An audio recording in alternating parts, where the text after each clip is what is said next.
Morning guys, dito ako ngayon sa Pure Gold. So, sa mga pakiramdam ko pero bumili lang ako ng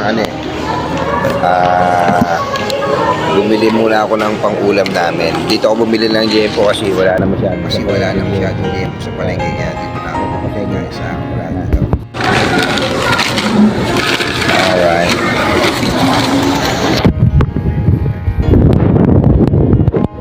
Bumili muna ako ng liempo dito sa Pure Gold.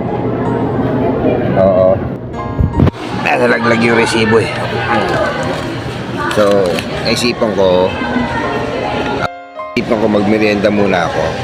Oo. Kasi sa mga pakiramdam ko eh. Gugutom ako. Di pa kasi ako nag-almusal ako kanina pero gutom ulit ako. So guys, ayan ako. Bumili ako ng siomai. Dito ako sa Pure Gold sa barangay Tagapo guys. So kakain muna ako guys. Tingnan natin kung masarap naman to. Ayan. Unang kagat siomai guys. Oo. Kain muna guys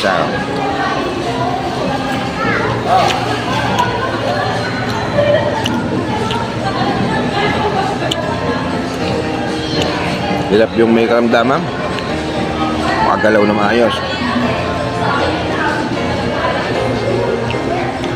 So mamaya yung binili kong liempo, piprito ko lang yun guys Pakukulang sa bawang yun, then ipiprito ko na yan para masarap-sarap yung yung pinakataba ng pag naluto guys. Ayun. So mamaya tatapusin ko lang ito guys, dapat uwi na ako. Lulutuin na natin yung ating liempo. Diba? Kain muna tayo. Kain nga pala tayo guys. Kalimutan ko kayong alukin. Ayan guys Kaunti na lang to guys. Tapos uwihan tayo. Sige. So magkita-kita lang tayo mamaya guys. Abahan. Pagluluto ko. Good morning sa inyo. Good morning. Bye bye. See you mamaya. Bye bye you.